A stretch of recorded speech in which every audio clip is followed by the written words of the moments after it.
Drama ini menceritakan kisah pemuda kaya raya yang menyewa seorang wanita untuk menjadi pelayannya. Pria itu selalu mengingatkan supaya sang wanita tidak terpesona kepadanya, tapi akhirnya justru dia sendiri yang jatuh cinta dan terus membuntuti sang wanita. Judul drama ini adalah Cute Bodyguard.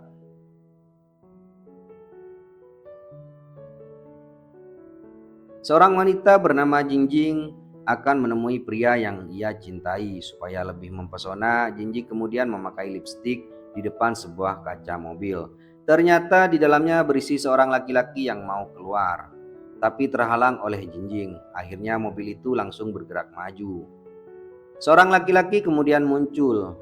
Dia adalah Gurong, pewaris tunggal perusahaan keluarganya.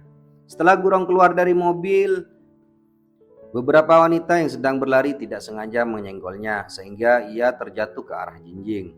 Awalnya semua baik-baik saja, tapi kejadian itu membuat benang pakaian Jingjing menyangkut di tubuh Gurong yang membuatnya berteriak-teriak.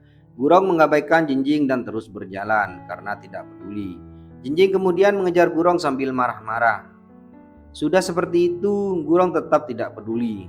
Karena pakaiannya rusak, Jingjing jadi malu menemui pujaan hatinya. Ia pun memilih bersembunyi. Sebagai gantinya, Jingjing membeli sebuah buku yang baru diterbitkan oleh pujaan hatinya itu. Baru saja suasana hatinya membaik, seseorang tiba-tiba menabrak Jingjing sampai bukunya terjatuh. Jingjing jadi makin kesal saat melihat orang yang menabraknya ternyata adalah Gurong. Tidak lama kemudian, segerombol karyawan datang untuk menangkap Gurong. Para karyawan itu disuruh oleh kakek Gurong sendiri.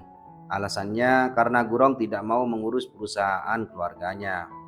Saat melihat Gurong akan ditangkap, Jingjing membantunya dengan menghajar semua gerombolan itu. Salah satu dari mereka terluka sampai berdarah.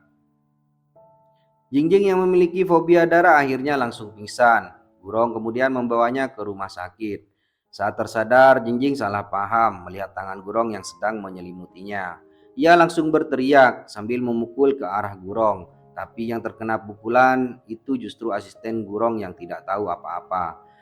Setelah itu mereka berpisah. Gurong berdiskusi dengan asistennya mengenai Jingjing. Lalu berencana untuk menyewa dia sebagai pengawal karena menurutnya bela diri Jingjing lumayan mantap. Selain itu, diketahui bahwa Gurong memiliki fobia sentuhan. Tapi anehnya, saat ia memegang Jingjing tidak terjadi apa-apa pada tubuhnya. Keesokan harinya, mereka melakukan perjalanan ke rumah Jingjing. Daerah itu dekat sebuah pasar yang ramai dan berantakan. Kaki Gurong hampir terkena siraman air. Ditambah lagi dengan pemandangan jemuran pakaian dalam. Sepanjang jalan, asistennya terus berkata-kata seolah dirinya bijak, sambil memperlihatkan bingkisan. Tapi kenyataannya, saat tiba di rumah Jingjing, mereka berdua langsung diusir. Kebetulan di sana sudah ada anak buah kakek Gurong yang siap menangkapnya. Terpaksa, Gurong pun menyelinap ke rumah Jingjing untuk bersembunyi. Saat itu, Jingjing yang sedang keramas meminta ibunya menyiramkan air. Jingjing mengira kalau Gurong adalah ibunya. Mau tidak mau, Gurong pun membantu Jingjing supaya tidak ketahuan. Setelah selesai keramas, Jingjing terkejut melihat Gurong ada di sana. Sampai akhirnya ia terpeleset. Orang tua Jingjing kemudian muncul. Mereka lebih kaget lagi melihat pemandangan di depannya. Jingjing dan ayahnya terus ngata-ngatain Gurong. Ibu Jingjing meminta penjelasan mengapa ia datang ke rumahnya. Gurong berkata terus terang mau menyewa Jingjing sebagai pengawal pribadi. Ia bersedia membayar mahal, bahkan langsung bayar di muka jika diperlukan. Ayah Jingjing kurang setuju karena Jingjing seorang perempuan. Gurong tahu kalau orang tua Jingjing mungkin akan khawatir. Ia lalu berkata tidak masalah jika Gurong sendiri yang pindah ke rumah itu. Jingjing langsung kaget dan meminta ibunya untuk menolak tawaran Gurong. Tapi keluarga Jingjing memang sedang membutuhkan uang. Mereka kemudian membahas perjanjian kontrak. Jingjing terus mempertanyakan hal-hal yang aneh, sedangkan ayahnya sudah bersiap-siap mengeluarkan pedang. Mereka pun akhirnya setuju. Namun ada masalah baru, semua kartu milik Gurong rupanya diblokir oleh kakeknya. Ia mencoba menelpon asistennya, tapi tidak diangkat juga. Melihat Gurong kebingungan, Jingjing dengan puas mempersilahkan Gurong untuk keluar dari rumahnya. Namun Gurong tidak kehabisan akal. Ia memberikan jam tangannya sebagai jaminan. Harga jam tangan itu sangat mahal. Kelakuan orang tua Jingjing yang norak membuatnya jadi malu. Gurong akhirnya resmi tinggal di rumah Jingjing. Kebetulan saat itu hari sudah malam. Mau tidak mau Jingjing mulai melayani Gurong. Ia menyiapkan sikat gigi baru. Gurong kebingungan karena odolnya sudah habis. Jingjing lalu menunjukkan rahasia menggunakan odol yang hemat. Ia menggulung-gulung pasta gigi itu sampai odolnya keluar. Gurong hanya bisa menghela nafas karena baru pertama kali melihat hal seperti itu. Meski begitu, ia tetap mencoba trik yang dilakukan oleh Jingjing. Tapi sayangnya, ia masih belum mahir. Jingjing pun mencoba membantu Gurong. Namun hal itu malah membuat odolnya terpental ke kaca. Ia kemudian mengambil odol itu dan memberikannya pada Gurong. Seketika Gurong langsung kehilangan mood menggosok gigi. Esok harinya, Gurong mengajak Jingjing untuk mengambil sejumlah uang. Tempat itu cukup jauh sehingga mereka harus naik bus. Gurong terpaksa memakai topeng supaya tidak dikenali anak buah kakeknya. Tapi karena topengnya sangat aneh, ia malah jadi perbincangan orang-orang di situ. Jingjing bahkan tidak bisa menahan malu sehingga menjauh dari Gurong. Tidak lama kemudian, Gurong menyerah lalu melepaskan topengnya. Setibanya di bank, Gurong menyuruh Jingjing untuk mengambil uangnya. Saldo ATM Gurong membuat Jingjing sangat kaget. Selama ini ia bersikap jutek karena menganggap Gurong hanya pura-pura kaya. Jingjing yang masih tidak percaya malah berpikir kalau Gurong adalah seorang penjahat. Ia melaporkan hal itu pada orang tuanya. Seketika ayah Jingjing pun langsung murka, sedangkan ibunya tetap berusaha menenangkan mereka. Saat itu Gurong sedang mengobrol dengan teman wanitanya. Jingjing dan ayahnya sudah bersiap-siap memberi pelajaran, tetapi keduanya saling melempar supaya maju lebih dulu. Secara tidak sengaja mereka mendengar bahwa Gurong adalah pewaris tunggal perusahaan keluarga Gu. Tongkat untuk memukul Gurong akhirnya terjatuh. Jingjing dan orang tuanya ketahuan sedang mengintip. Ibu Jingjing langsung malu-malu, sedangkan Jingjing dan ayahnya pura-pura tersenyum karena bingung mau ngapain. Setelah kejadian itu, ayah dan ibu Jingjing semakin baik pada Gurong. Bahkan ayah Jingjing rela mengangkut-ngangkut sofa supaya Gurong semakin nyaman di kamarnya. Hal ini dimanfaatkan Gurong untuk membalas kelakuan Jingjing. Ia mengetuk pintu kamar Jingjing dan terus memanggil namanya dengan alasan perlu air panas. Jingjing yang sudah capek mengangkat barang seharian menolaknya lalu berkata, "Mengapa Gurong repot-repot mengetuk pintu? Padahal ia bisa membuatnya sendiri." Akhirnya Gurong berteriak memanggil ibu Jingjing sehingga Jingjing mau bergerak. Jingjing kemudian membawakan air panas. Saat Gurong meminumnya, ia beralasan terlalu panas. Jingjing kemudian membawa lagi air yang baru. Kali ini Gurong beralasan terlalu dingin. Jingjing pun jadi sangat jengkel. Ia membawa lagi air yang baru, lalu berkata, airnya sudah diukur dengan termometer. Tujuannya supaya Gurong berhenti membuat alasan. Keesokan harinya, pujaan hati Jingjing datang ke rumahnya. Dia bernama Hanran, seorang penulis buku yang sedang naik daun sekaligus senior Jingjing. Tiba-tiba saja perilaku Jingjing berubah total. Ia jadi sangat lembut sampai-sampai Gurong merasa jijik. Jingjing terlalu asik mengobrol sampai Gurong dicuekin. Tidak terima dengan kelakuan Jingjing kali ini, Gurong memasang speaker dan mic supaya bisa memanggil Jingjing terus-menerus. Kelakuan Gurong membuat Jingjing sangat kesal. Pada hari berikutnya, Gurong akan pergi ke sebuah museum seni. Ia membawa Jingjing untuk menemaninya. Nasib malang menimpa Jingjing. Secara tidak sengaja ia menghancurkan sebuah patung yang sangat mahal. Pegawai di tempat itu langsung meminta Jingjing bertanggung jawab. Ditambah lagi orang-orang mulai mengerumuni dia. Jingjing sangat kebingungan sampai-sampai ia mau menangis. Gurong pun akhirnya menyelesaikan masalah itu dengan membeli patungnya. Setelah kejadian itu, Jingjing melayani Gurong dengan sangat baik karena merasa bersalah. Awalnya Jingjing terharu melihat Gurong yang mau membantunya, tapi ternyata semua itu dianggap hutang oleh Gurong. Ia pun tak jadi terharu dan sifatnya berubah lagi. Gurong kemudian menyuruh Jingjing untuk mengakui kesalahan sambil merekamnya. Sampainya di rumah, Gurong terus menonton rekaman video itu sambil senyum-senyum. Tanpa ia sadari, dirinya mulai jatuh cinta pada Jinjing. Untuk membayar hutangnya, Jinjing mulai mencari cara untuk mendapatkan uang. Ia menipu Gurong dengan mengatakan kalau wajah Gurong sudah mulai kusam. Tujuannya untuk membawa Gurong ke salon ibunya. Di sana, Jinjing langsung melakukan perawatan untuk wajah Gurong. Ia berkata pada Gurong kalau dirinya beruntung mendapat diskon. Padahal harga yang Jinjing berikan jauh lebih mahal dari harga aslinya. Gurong merasa ada yang aneh, lalu menemukan brosur harga yang dibuang Jinjing ke tong sampah. Setelah menyadari dirinya telah ditipu, Gurong memberi pelajaran pada Jinjing di rumahnya. Gurong menyuruh Jinjing untuk memijat tubuhnya. Selain itu, Gurong juga jadi sangat manja dan hanya mau makan jika disuapi oleh Jinjing. Ia sangat puas mengerjai Jinjing. Pada hari berikutnya, Jinjing kembali bertemu dengan Hanrang. Kedekatan mereka berdua membuat Gurong jadi cemburu. Ia pun tidak tinggal diam. Saat Jinjing akan pergi bersama Hanrang, Gurong langsung menyuruhnya membelikan kopi.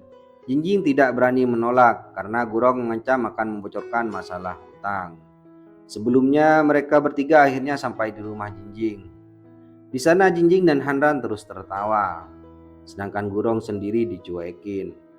Karena sudah tidak tahan, Gurong langsung mengungkit masalah patung yang dirusak oleh Jinjing.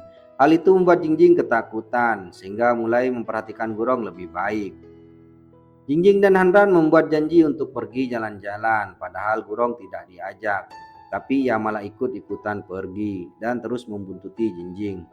Berbagai cara dilakukan Gurong untuk mengganggu keduanya. Jinjing berinisiatif untuk mengambil foto selfie dengan Hanrang. Tiba-tiba Gurong berjalan bolak-balik, sehingga ia juga ikut berfoto. Jinjing sudah mulai kesal, tapi ia mencoba untuk berfoto lagi. Sesuai tebakan, Gurong mulai beraksi lagi dengan berjalan bolak-balik. Akhirnya Jinjing memutar otaknya. Ia menelpon sahabatnya untuk menemani Gurong supaya tidak mengganggu lagi. Saat itu Jinjing mau naik sepeda dengan Hanrang, tapi sayangnya usaha Jinjing gagal lagi karena ternyata baik Gurong maupun sahabatnya sama-sama tidak bisa naik sepeda. Akhirnya Jinjing terpaksa naik sepeda dengan Gurong. Malam harinya Jinjing datang membawa buah-buahan. Tujuannya untuk meminta cuti karena mau berkencan dengan Hanrang. Gurong berkata kalau dirinya sedang membaca buku, jadi tidak mau mengotori tangannya. Akhirnya Jinjing menawarkan apakah Gurong mau disuapi lagi. Jinjing benar-benar merendahkan harga dirinya, tapi meski sudah begitu, Gurong selalu saja cari perkara. Ia mempertanyakan apakah tangan Jinjing sudah steril. Hal itu membuat Jinjing sangat jengkel. Demi rencana kencan dengan Hanrang, ia harus tetap berpura-pura lembut. Gurong yang sudah tahu maksud kedatangan Jinjing mengizinkan Jinjing untuk pergi. Awalnya Jinjing merasa senang, tapi ekspresinya berubah lagi saat Gurong berkata kalau dirinya juga harus ikut. Mereka bertiga akan memulai perjalanan. Gurong mengingatkan Jinjing kalau dirinya adalah bos sehingga harus selalu diutamakan. Jinjing pun menjawab dengan nada yang lemas. Gurong yang tidak puas memintanya untuk menjawab lebih tulus lagi. Dalam perjalanan, Gurong melihat Jinjing tertidur dengan pulas. Ia diam-diam mengulurkan tangannya karena tidak tega melihat wajah Jinjing yang berombang-ambing. Mereka bertiga akhirnya sampai di hotel. Kebetulan Hanrang ada acara besok pagi. Jinjing pun berinisiatif untuk menyetrika bajunya.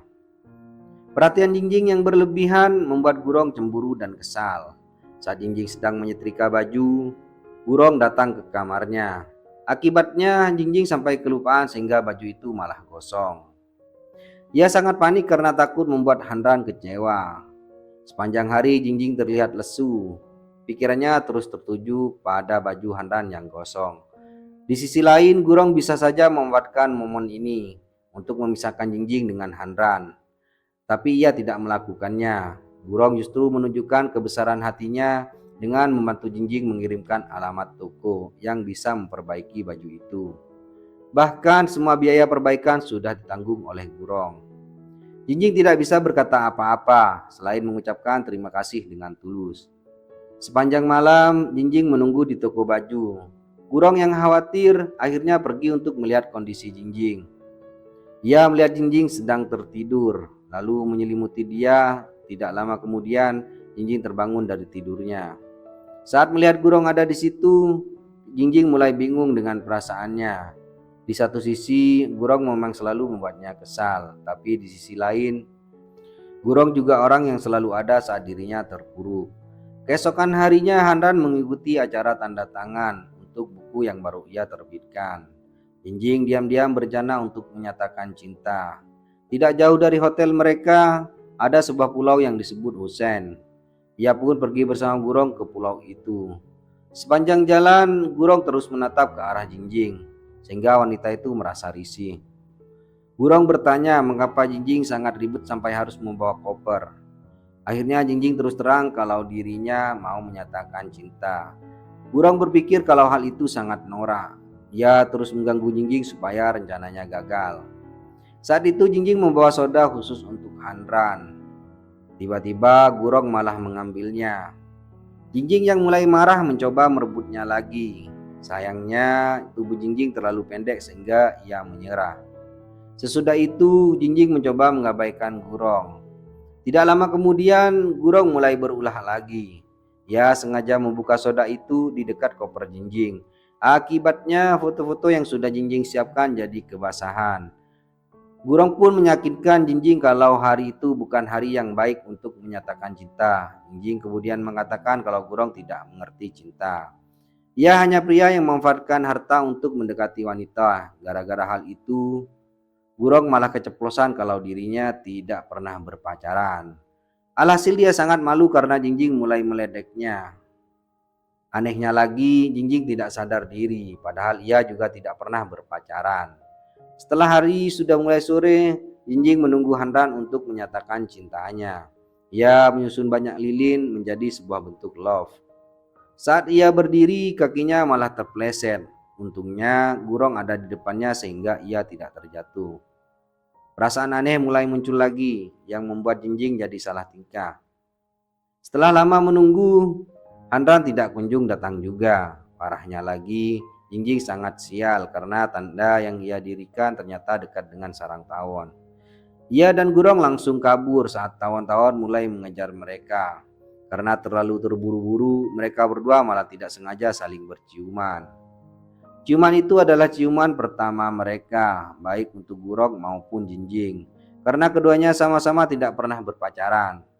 Awalnya Jingjing mau marah-marah lagi, tapi saat melihat kaki Gurong terluka, Jingjing jadi merasa kasihan. Sampai malam hari, Handan masih belum datang juga. Gurong terus menatap ke arah Jingjing sambil bertanya dalam hati, mungkinkah ia benar-benar jatuh cinta pada wanita itu? Mereka berdua akhirnya terpaksa bermalam di sana karena sudah tidak ada kapal yang lewat. Tidak lama kemudian Jingjing dan Gurong pun langsung ketiduran. Pagi harinya Jingjing terkejut melihat Gurong berbaring di sampingnya. Rencana Jingjing untuk menyatakan cinta akhirnya gagal. Tapi hubungannya dengan Gurong justru semakin dekat. Jingjing yang belum menyadari perasaannya pada Gurong masih terus mengejar-ngejar Handan. Suatu hari Jingjing mendapat kesempatan untuk menemani Handan pada sebuah acara.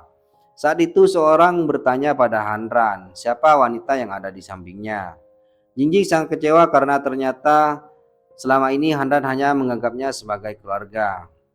Gurong yang juga ada di sana tidak membiarkan Jingjing terpuruk. Gurong menemani Jingjing kemanapun ia pergi. Malam itu Jingjing minum sampai mabuk. Gurong kemudian membawa Jingjing pulang ke rumahnya. Sesampainya di rumah, Jingjing yang mabuk berat tiba-tiba mencium Gurong. Perasaan Gurong pun jadi semakin menggebu-gebu. Sejak hari itu, Gurong bertekad untuk mengejar Jingjing.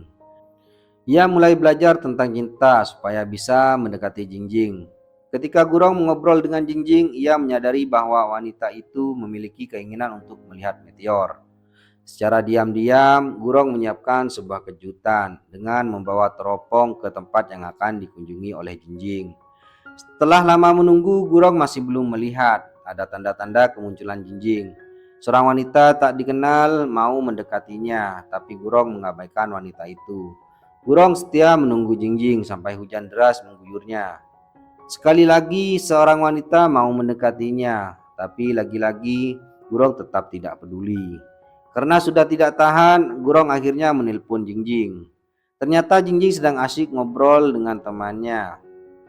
Mendengar itu, Gurong langsung emosi, lalu mendatangi Jingjing sambil marah-marah. Jingjing yang tidak tahu apa-apa jadi kebingungan. Tapi saat ia pulang ke rumahnya, Jingjing melihat ada sebuah teropong di sana. Ia akhirnya mengerti kalau Gurong diam-diam mau beri kejutan. Jingjing terharu dengan perhatian Gurong yang besar. Pada hari berikutnya, Gurong bertemu dengan teman wanitanya. Seperti biasa, Jingjing ikut untuk mengawalnya. Kedekatan Gurong dengan temannya membuat Jingjing jadi cemburu. Ia akhirnya menyadari kalau dirinya juga sudah jatuh cinta pada Gurong. Jingjing kemudian membuka matanya. Ia melihat perubahan besar pada Gurong. Ternyata demi bisa memenangkan hati Jingjing, Gurong berusaha keras membantu banyak orang di lingkungan itu. Semua orang menyapa Jingjing dan ayahnya untuk menyampaikan terima kasih pada Gurong. Bahkan Gurong juga diam-diam membantu ayah Jingjing mempromosikan kelas bela diri yang ia buka. Jingjing tidak berbicara apapun, ia hanya menatap Gurong dengan wajah yang sedikit malu-malu. Akhirnya Gurong menyatakan cinta pada Jingjing. Hal itu membuat Jingjing sangat galau. Ia jatuh cinta pada Gurong, tapi ia juga merasa tidak pantas untuknya. Gerombolan anak buah kakek Gurong kemudian mendatangi Jingjing.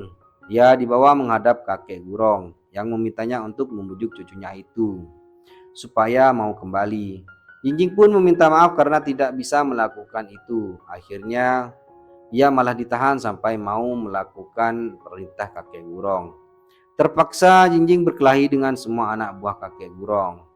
Di sisi lain, orang tua Jingjing merasa cemas karena anaknya tidak bisa dihubungi. Gurong sadar kalau semua itu pasti ulah kakeknya. Ia kemudian pergi ke rumah kakeknya itu. Saat melihat Jingjing dikeroyok, Gurong pun tidak tinggal diam. Ia menghentikan mereka semua dengan menyemprotkan air. Tiba-tiba kakek Gurong muncul, lalu berusaha memisahkan Gurong dengan Jingjing. Pada saat itu, di depan kakeknya dan semua orang yang hadir, Gurong menyatakan perasaannya yang tulus pada Jingjing. Setelah mendengar hal itu semua, Jingjing merasa sangat terharu. Kali ini ia tidak bisa menahan perasaannya lagi. Saat itu juga Jingjing menerima Gurong menjadi kekasihnya dan kisah cinta mereka pun akhirnya dimulai.